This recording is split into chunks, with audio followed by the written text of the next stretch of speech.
നമസ്തേ. ഇന്ന് ഈശ്വരനെ സൃഷ്ടിക്കുന്നവരെ കുറിച്ചുള്ള ഒരു കഥയാണ് പറയുന്നത്. അപ്പോൾ ഒരു ഗുരുവും കുറച്ച് ശിഷ്യന്മാരും കൂടി പട്ടണത്തിലെത്തി. അപ്പോൾ ശില്പശാലയ്ക്ക് പേര് കേട്ട പട്ടണമായിരുന്നു അത്. കളിമണ്ണും തടിയും ലോഹങ്ങളും ഒക്കെ കൊണ്ട് മനോഹരമായ ശില്പങ്ങൾ നിർമ്മിക്കുന്ന നിരവധി കലാകാരന്മാർ അവിടെ ഉണ്ടായിരുന്നു. അത്യപൂർവങ്ങളായ രൂപമാതൃകകളിൽ ശില്പങ്ങൾ വാർത്തെടുക്കുന്നവർ മുതൽ സാധാരണക്കാരായ ആൾക്കാർ വരെ അവിടെ താമസിച്ചിരുന്നു. അപ്പോൾ ഈ ഒരു കുടുംബത്തിൽ തന്നെ 4ഉം 5ഉം പേരൊക്കെ ഈ തൊഴിലിൽ ഇങ്ങനെ ഏർപ്പെട്ടിരുന്നു.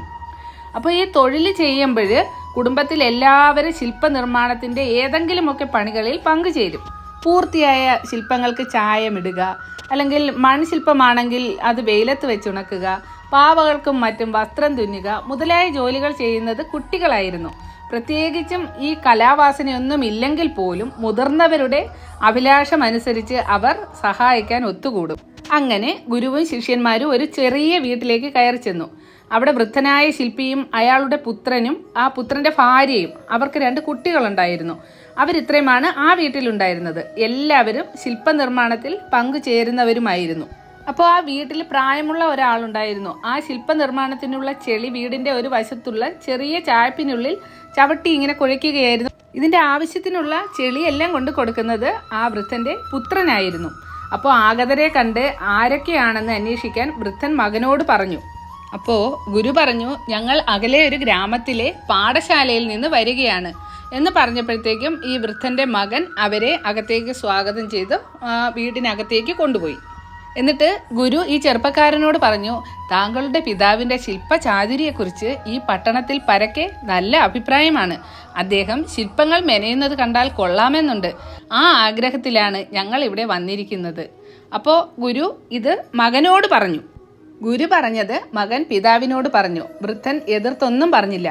അപ്പോൾ ഗുരുവും ശിഷ്യന്മാരും വീടിന്റെ വരാന്തയിൽ വൃദ്ധൻ ശില്പമുണ്ടാക്കുന്നത് കാണാനായി ഇരുന്നു.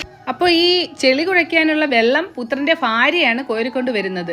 കുട്ടികൾ തൊട്ടടുത്ത് ഒരു ചൂള ഒരുക്കിക്കൊണ്ടിരിക്കുകയായിരുന്നു. ശില്പമുണ്ടാക്കാൻ പറ്റിയ പരുവത്തിലായപ്പോൾ വൃദ്ധൻ ചെളി ചവിട്ടി കുഴയ്ക്കുന്നതൊക്കെ നിർത്തി. എന്നിട്ട് ഒരു ഭാഗത്തേക്ക് ഒരുക്കി വെച്ചിരുന്ന പീഠത്തിൽ പാകമായ ചെളി ഇങ്ങനെ വാരി വെച്ചു. അപ്പോൾ വൃദ്ധന്റെ കൈവിരലുകൾ ഇങ്ങനെ ചലിച്ചുകൊണ്ടേയിരുന്നു. മെല്ലെ മെല്ലെ ആ ചെളിക്കൂമ്പാരം 3 അടി പൊക്കത്തിൽ മനോഹരമായ മനുഷ്യ ശരീരത്തിന്റെ വടുവത്ത രൂപമാതൃകയിലായി. മുഖവും കണ്ണും ചുണ്ടും ഒന്നുമില്ലാതെ വെറുതെ ആകൃതി മാത്രം. അപ്പോൾ ഗുരു ശിഷ്യരോട് പറഞ്ഞു, നോക്കൂ സൃഷ്ടികർമ്മത്തിന്റെ രഹസ്യം. അപ്പോൾ എല്ലാവരും നോക്കി. ശരിയാണ് ഗുരു, ആ ചെളിക്കെട്ടിൽ ഇപ്പോൾ ഒന്നുമില്ല. അത് മനുഷ്യരൂപമാണെന്ന് നാം വെറുതെ ധരിച്ചിരിക്കുകയാണ്. അതൊരു കുരങ്ങിന്റെ രൂപമാകാം, അല്ലെങ്കിൽ കരടിയുടെ രൂപമാകാം. ഒരു ശിഷ്യൻ ആ ഗുരുവിനോട് പറയുകയാണ്, വളരെ കൗതുകത്തോടെ പറയുകയാണ്. എന്താ വെച്ചാൽ അവർ ആദ്യമായിട്ട് ഇതൊക്കെ കാണുന്നത്. അപ്പോൾ ഗുരു പറഞ്ഞു, നീ പറഞ്ഞത് വളരെ ശരിയാണ്. ഗുരു എന്നിട്ട് തുടർന്നു, യഥാർത്ഥത്തിൽ ഒരു ശില്പം രൂപപ്പെടുന്നത് ചെളിയിലോ മരത്തിലോ ലോഹത്തിലോ ഒന്നുമല്ല, ശില്പിയുടെ മനസ്സിലാണ്. ശില്പിയുടെ മനസ്സിൽ ജീവസുറ്റ ഒരു രൂപം ഉണ്ടായിരിക്കണം. ആ രൂപമാണ് അയാൾ കളിമണ്ണിലും തടിയിലുമൊക്കെ വാർത്തെടുക്കുന്നത്. എല്ലാവരും സാഗൂതം നോക്കിക്കൊണ്ടിരുന്നു. ചെറിയ കരണ്ടിയും ഉളിയും മരച്ചീളും ഒക്കെ വൃദ്ധന്റെ കയ്യിലുണ്ട്. കളിമണ്ണിൽ ഓരോന്ന് ചെയ്തുകൊണ്ടേയിരുന്നു. അവർ നോക്കി നിൽക്കെ ആദ്യം കണ്ണും മൂക്കും വായും ചെവിയും കിരീടവും കണ്ടാഭരണവും മാറിടങ്ങളും ഒക്കെ തെളിഞ്ഞു വന്നു.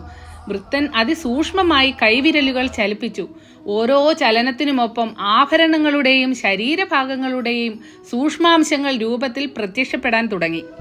അവസാനം ആ ചെളിക്കൂമ്പാരം ആരിലും ഭക്തിഭാവം ജനിപ്പിക്കുന്ന കാളീ വിഗ്രഹമായി തീർന്നു.